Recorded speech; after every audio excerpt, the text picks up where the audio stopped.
Welcome back to the Big Irish Echo Campfire. I'm Martin O'Malley, publisher of the Irish Echo here in Belfast, where it's almost bedtime. And we're delighted to still be joined by Irish Americans all the way as far west as Hawaii, right through the country to to New York and New Hampshire. I should say that we mentioned earlier on in relation to Hinch Whisky, when our discussion in the business panel, that today, August 28th, the first shipment of Hinch Whisky reached the port of New York. Chopin Imports is the distributor, and Hinch Whisky will be rolled out across the US in September. So as the Mayor of Albany, and I'm a big fan of Cathy Sheehan, the Mayor of Albany, as she said, sláinte, sláinte war. I want to thank some of those who have been going online and donating to the GoFundMe appeal for the Irish Echo to keep the digital presses, to keep the print presses rolling. We've been really bowled over by the generosity of Laurie Gallagher from Houston, Texas, who was on earlier. Also, Larry McLaughlin from Burbank, California, who made a donation. Thank you very much, Larry. Eileen Collins, a great friend of ours, has made a donation as well. Colleen from Milwaukee has been on twice to make 2 donations. Thank you very much. And Bob Kearney as well. And finally, our dear friend Andrea Hawhin. We've actually now bust through the $10,000 target we had for the Great Irish Echo Campfire, the Big Irish Echo Campfire. We want to move now to perhaps the most pressing subject we're dealing with, but also an issue which is paralysed at the minute. That's the whole issue of tourism from the US into Ireland. And of course, Aer Lingus is still flying. Some people are travelling if they can quarantine with friends or family when they arrive here. But by and large, we're looking to the time ahead, how we can prepare for tourism to come back better and stronger in the time ahead. The title of this discussion is From 2 Million Visitors to Zero, because for the first time ever, 2 million people from North America came as tourists and visitors to Ireland. That has collapsed. The hard work of rebuilding that will be led by Tourism Ireland, and we heard from Niall Gibbons, the CEO of Tourism Ireland, earlier. I want to invite you to listen to the discussion between the panellists, the experts we brought in from Ireland and from America to discuss the prospects for tourism, the fight back to make sure that we drive tourism figures from the US into Ireland, we drive them up again. It's chaired by Senator Tim Kennedy, a New York State Senator, who also chairs the Transport Committee in the legislature in Albany. I last met Senator Kennedy in Dublin in January when he had this great idea of trying to get a direct flight from Ireland, from Dublin, or from Belfast into Western New York. That's been thrown up in the air a little bit by the pandemic, but we're delighted that he took time out of his busy schedule in Albany to chair this session on tourism. So I give you Senator Tim Kennedy from Buffalo talking to us and leading this session on tourism. Our panel today is entitled From 2 Million Visitors to Zero, and back again, reviving tourism from the United States to Ireland. We have an extraordinary group of individuals. Let's get right to it. Thank you all for being a part of this monumental event. And let's start with you, Elizabeth. Let's discuss the importance of tourism on US-Ireland relations, especially the relationship between Ireland and Irish America. Thank you so much, Senator. The topic is a very not only near and dear to our hearts of CIE Tours, but it is very of the moment, because as we look at the travel industry and our discussion today around what has happened with the economic crisis and how it's going to recover, the relationship between Ireland and the United States is absolutely a bedrock, not only of the past and the growth of the travel industry, but it is going to be the bedrock of the recovery of tourism in between the United States and Canada and Ireland. This is part of the foundational culture of CIE Tours. So CIE Tours has been in operation since the 1930s, and we are the largest Irish-owned travel company in the United States, and we send more visitors on tours into Ireland than any other company in North America. So with that heritage and with that volume of passengers, we know very, very well how this business has built is with the support and the participation and the enthusiasm of the Irish American community, with almost estimates between 35 and 40 million Americans actually claiming Irish heritage. That actually is a very strong part of not only why Americans are so interested in keeping connections with Ireland, but it is the driving factor why a business like CIE Tours can be around for almost 90 years, continue to grow, and the destination itself of Ireland, where tourism is a major, if not the largest contributor to the domestic economy. That relationship between the countries of the United States and Ireland and the people in the United States and North America who have Irish heritage, they go together. They are absolutely intertwined. So we'll be talking about that today, that we do believe that that enthusiasm of the relations between the two countries is going to be what gets everything back on track and helps all of our businesses and all of our organizations to get back and grow again. Very well said. Allison, would you like to add to that? I would, and thank you, Senator, and delighted to be joining this esteemed panel. I think just to give a little bit of context, and for those that don't know too much about Tourism Ireland, we are the international marketing agency promoting leisure tourism to the island of Ireland. And just to give you that context on what Elizabeth said, in 2019, the island of Ireland welcomed 11.2 million visitors, spending 5.8 billion euro. And to emphasize just the importance of the North American market, we welcomed 2 million visitors spending well over $2 billion. So the US market is the number one market for Irish tourism in terms of holidaymakers. 75% of travelers visiting from North America are going there for purely holidaymaker purposes. And they spend a lot. Americans love to travel and they like to stay a long time and spend a lot of money.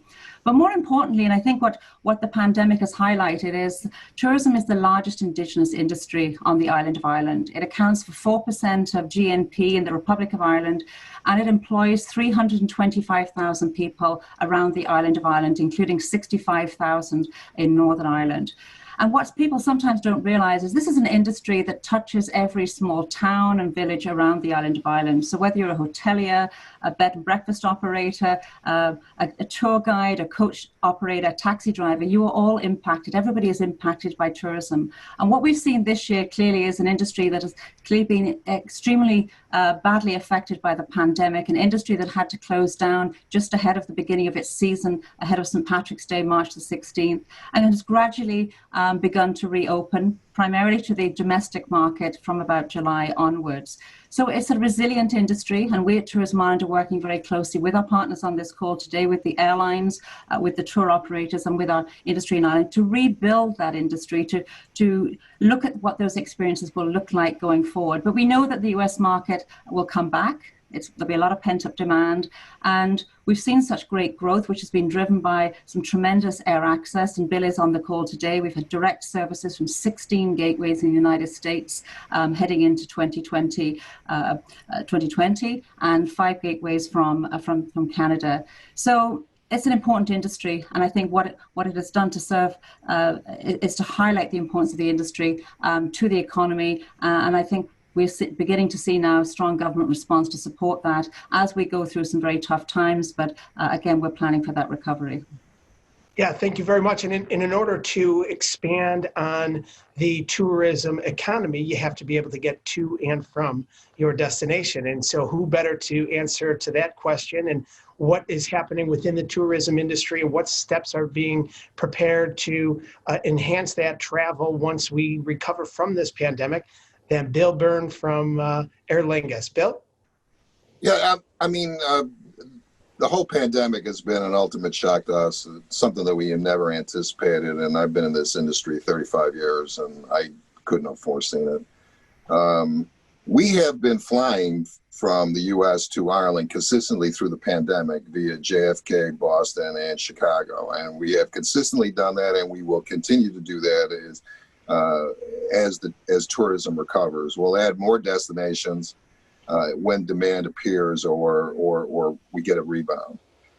We think that's fundamental to what we do. Aer Lingus, in its heart and soul, connects Irish to the world, connects Ireland to the world. And no destination is more important to us than America.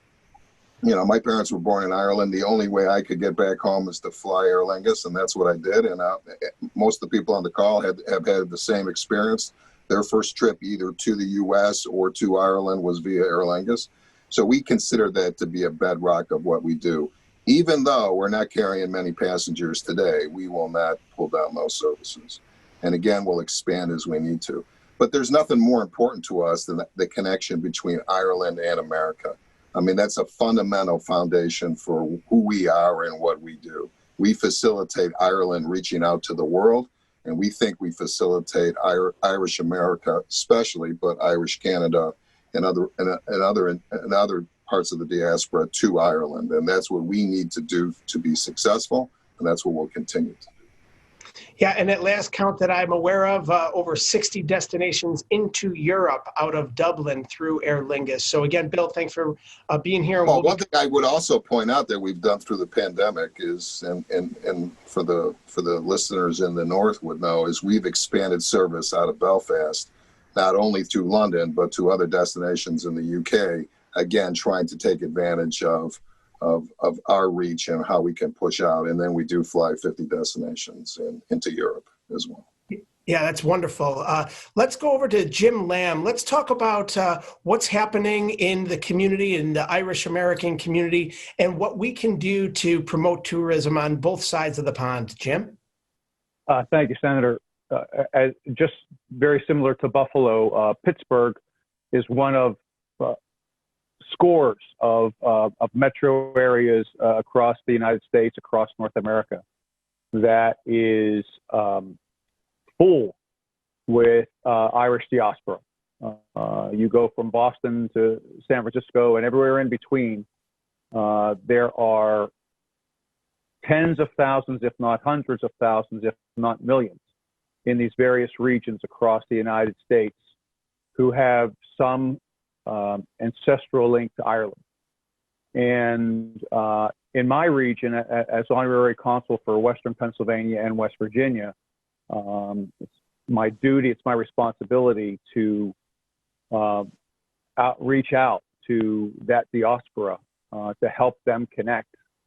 And that may be in terms of assisting with passports, assisting with travel, assisting with business and trade. And all of these activities rely on our ability to facilitate the actual travel. So it's incumbent upon all of us on this call and everyone that's listening to do what we can to get back to the to whatever the new normal is going to be, in terms of having the facilities to travel, to be able to get around Ireland when we get there.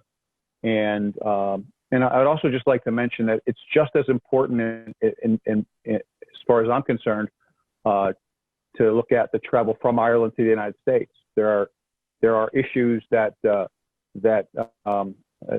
important to us in regard to helping young people from Ireland get here for training. There are issues around trade for Irish companies looking at opportunities in the United States.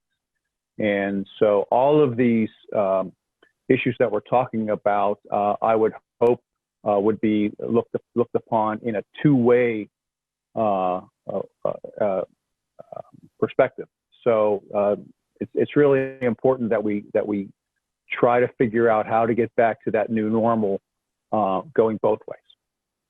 Thank you very much, Jim. And once we get over to Ireland, in Dublin, in the heart of the city, right along the River Liffey, is the Irish Emigration Museum, otherwise known as EPIC. We're joined by Dr. J. Patrick Green, the CEO of the museum. It's really one of the most beautiful and sensational institutions I have ever been in. And if you could describe it a little bit, Dr. Green, and what's happening regarding the tourism, what you've seen in the great city of Dublin, and what we're looking at moving forward.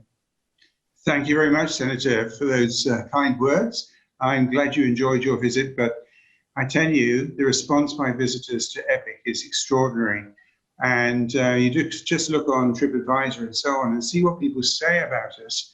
It's one of the joys of my life to read those testimonies. So I'm actually in one of the vaults that the museum occupies. We're in this amazing 200-year-old warehouse, and down here in the vaults, 200 years ago, you would have smelt the whiskey, you would have smelt the wine, the cognac, and so on. And when I'm really, sometimes I can just about believe it's still there. But the building is extraordinary, and the museum is in these vaults, 20 vaults, which tell the story of the way in which people have left Ireland and have contributed to countries throughout the world, of which, of course, the United States would be the prime one. So we get visitors from everywhere. Our American visitors, if this was last year, we would be getting 30,000 in the June-August period, 32% of our entire visitation. So you can imagine what happened as soon as the coronavirus pandemic hit, was we lost all our visitors. We had to close. And for any visitor attraction, we have three sources of money. One is the admission fees that people pay. The second is what we sell in our shop, and the third is events. All of that gone. However, we have kept working. We've kept people employed with the support of the government, and we have built our offer to the world, especially online. So we are in communication with Irish Americans throughout the States about their history, their family's history, and so on. And we know that when things open up again, people are going to be very conscious of where they've come from, where their predecessors came from. And we have a family history centre where people can do exactly that. And we're working with Aer Lingus, we're working with the tour operators and so on, packaging up genealogy as part of the offer. And we know, well, the response we're getting is terrific. Aer Lingus is a strong partner in that as well. So, so we feel very confident about the future. Our visitation was rising and rising. We won the title of the best visitor attraction in Europe. So we've got it all here. We're dying to see visitors come in. We built our domestic audience tremendously, and that's been running at up to 400 a day with social distancing and so on. That's really good. And so we're building a new audience there as well.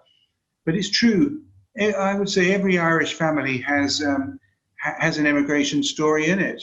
So we appeal to everyone, really. And we also played a key role in entertaining on behalf of the Department of Foreign Affairs people from a whole range of countries who later voted for Ireland to join the Security Council. So our role is multifaceted. Yeah, thank you so much, Dr. Green. And I will say this once again, you know, the Epic Museum is just that. It is epic. It is the story of Ireland. It is the story of emigration, and it's the story of us. And we are the diaspora. And so let's switch gears and talk about how the diaspora can be helpful in really getting us back on our feet, again, both in Ireland and here in the United States. What can the diaspora do to help the cause, to lead the recovery of tourism between the United States and Ireland? Alison, would you like to kick us off? Absolutely. I think we've already said, I think the diaspora really can play a leading role in leading our recovery. I think that the diaspora can act as ambassadors. They can lead the way when the time is right and when they're able to travel. They will be the first movers. So they really have a responsibility, I feel. They want to go home. They've missed many family events over the year, but they can really act as ambassadors. And in doing so, they will lead others to follow them to visit Ireland. they can showcase the fact that it is safe to travel, the welcome will still be there, and also showcase the experiences that are available to visitors on the island of Ireland.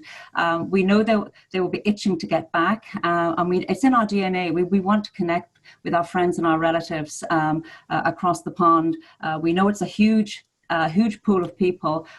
So the invitation for our diaspora to return home, to act as ambassadors, to share their experiences with their friends, that word of mouth, share their experiences on social media, we know is going to be really, really powerful, encouraging others to jump on planes and to follow their experiences, because it is about consumer confidence. That's what it's going to be about. We need to provide that reassurance. And I think Ireland needs the diaspora now. Ireland has reached out to the world at other times of great necessity, and the island of Ireland, from an economic perspective, needs the diaspora to do its part in terms of leading the tourism recovery. And we at Tourism Ireland, and all of our partners, will be there to work with them every step of the way to share their experiences. Yes, thank you, Alison, and thank you for your wonderful work. Elizabeth, would you like to expand on that? Absolutely. What Alison says is absolutely correct, and I'll add that we do expect the North American market to recover, but it's going to be a multi-year process. This is not going to be back to what we were 3-6 months ago, probably. But we do know that it will recover for every reason that Alison has outlined. But what we also know, as far as the diaspora and the passion for staying connected to Ireland, we also know that Ireland, when all of the dust has settled, we are very confident that Ireland, who has handled, relative to all the countries in the world who have had to do the hard work to handle processes and safety for COVID, Ireland is going to be perceived as a country who did quite a good job of doing that. So I think that in addition to acting as ambassadors for just the passion for connecting to Ireland, I do think that the diaspora can help us by setting that example that when the time is right, when border closures have opened up and quarantines are taken care of and that stops and people begin to travel again, we want them to select Ireland, but we want them also to let people know what their travel experiences are, because we do believe that Ireland is going to be perceived as a COVID-secure environment, that even if this virus is still part of our day-to-day lives in some measure or a great measure, that Ireland is a safe destination that has taken great measures responsibly and in an adult manner, just taking care of business. They really have worked to protect the safety of both the citizens and visitors. So I think the diaspora will get that immediately, and I do think that that's a difference that people are going to see between choosing how people are going to get back on the road and where they're going to go. Ireland is going to be a top choice. Yeah, thank you, Elizabeth. And again, the diaspora is essential to making sure that businesses are engaged with Ireland and the U.S., and they have to be able to get there. And Bill Byrne, can you talk about engaging with the diaspora post-COVID-19 and strategies as Aer Lingus may be looking at expanding into North America since this pandemic hit? Well, there's a couple ways that we look at it. So one of the ways we look at it, too, is we do think the diaspora will lead, like Alison and Elizabeth have said, but it could even be now. I mean, we have passengers that are going back and forth now. They might own multiple homes. They may have family and friends where they can quarantine with. And so we're here to facilitate that, too. So for many of us, we're not going to travel till we feel comfortable. But for those who are comfortable to travel now, we're engaged with you now. I mean, we have a campaign now called Welcome Home. You could book a ticket on aerlingus.com, type in Welcome Home all in caps. You'll get $100 off on an economy ticket. And for you high rollers out there, you get $400 off on a business class ticket. Now, we know it's not going to be many, but I think I'm tired of missing christenings and I missed the funeral. I'm tired of it now. And so I think if you have the ability to quarantine somewhere where you have family that are willing to take you in, I do. Unfortunately, it's in the west of Ireland, doesn't help me for Dublin. So I'm not quite ready to do that yet. But for those of you that have a place to quarantine, travel now. And I think being on calls like this and talking to the travel community, working with the fine people at CIE Tours, and of course relying tremendously on Tourism Ireland, the great help we get from Alison Metcalf as we have for so many years. I mean, this is how we're engaging. I think we're going to offer good pricing. We have a very good product that's on board. It's been tailored for the for the quarantine, where the packaging is slightly different. We have social distancing at the airports. We have social distancing when you board. We have clean air on board. So we have the product that will make people feel safe when they're ready to travel. But that's ready now. And so I think you can think of now for some, and that will grow over time. I think it's just very important for us. Now, in terms of expansion, we continue to look at a lot of cities to expand to. We have expanded to quite a few in the last few years: Philadelphia, Hartford, Minneapolis. We're not flying those currently because there's no demand. We've also looking at cities such as Buffalo. As you know, I was in Dublin when you were there. We've looked at Pittsburgh. We've had many conversations with Pittsburgh, and we're talking to other cities as well. So when the demand comes back, we can explore other opportunities to serve. I mean, we want to serve the Irish community on a one-stop basis from many cities in the U.S. is feasible and is profitable for us. And so we'll continue to look at that. And that work is still ongoing by our fine network planners at Hangar 6 at Dublin Airport. They've been working on that every single day, and we'll continue to work on it, as evidenced by us expanding in Belfast to destinations in the UK. We're looking for good uses of aircraft, and we'll continue to do that. Yeah, we share your same sentiment on that. And look, we all want to get back on our feet. And in this instance, we want to get up into the sky, plugging Buffalo, doing my job. We're looking forward to hopefully creating that immediate connection between Buffalo and Ireland with a nonstop service. So we got a lot of work to do, Bill, and we'll be talking about that.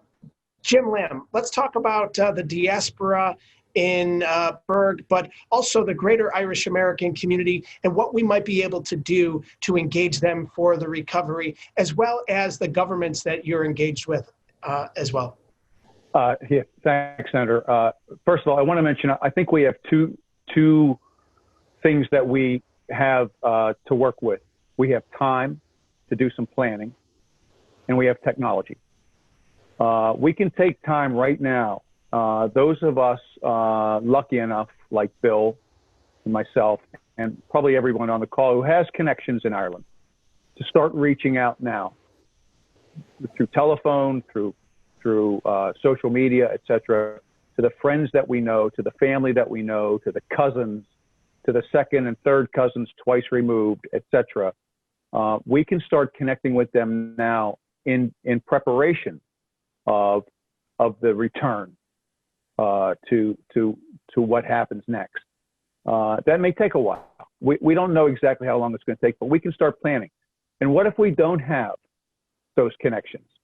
Well, it's time to start making them. We can still make connections in Ireland right now without having to go there. For those interested in family connections, what they are, what they might be, there are great resources in Ireland, including the museum, the EPIC, and so many genealogical services. I think there's one in every county, Allison, where you can go on and figure out, at least get some sense of where your people come from, where if you're fifth or sixth generation Irish American living in the United States, you can find some information about who you are, where you come from, etc. And these are the technology that we have and the time that we have to plan.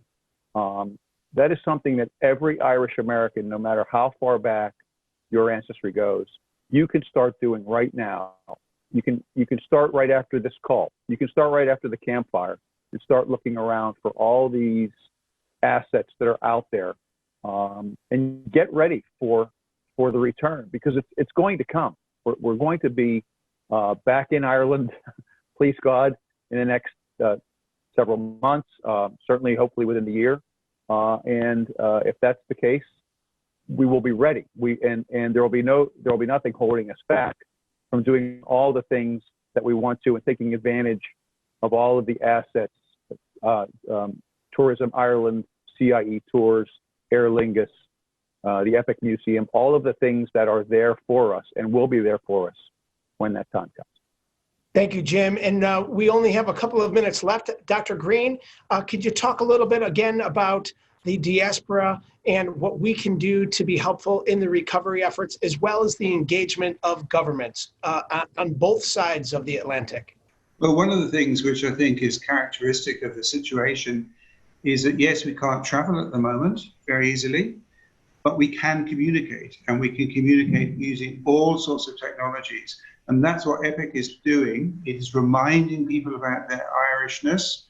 It is providing all sorts of opportunities, such as our Power of a Name installation, where people can virtually put online, they can put their family name on the basis that when people traveled, often they had very little with them, but they had one thing they could pass on, and that was their name. So that's proved very popular. We've got 15,000 names in no time at all. And the other thing I think is worth stressing is the sense of solidarity that exists within the tourism industry. And we enjoy very much working with Foilshire, with Tourism Ireland. They're great organizations, and I can compare them with tourism organizations in other countries I've worked, and I have to say they are the best.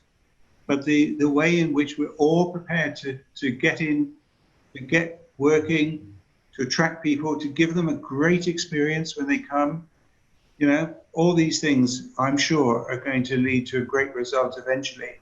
We just have to get through an era when there is a very tragic public health emergency and look beyond that, hopefully to a vaccine and other measures that will give people that confidence to travel again. Thank you very much, Dr. Green. Thank you all for your participation. Thank you again to the Irish Echo. It has been an honor of a lifetime to participate in the Big Irish Echo Campfire. Thank you to Marcino Mueller, and we will see you all very, very soon.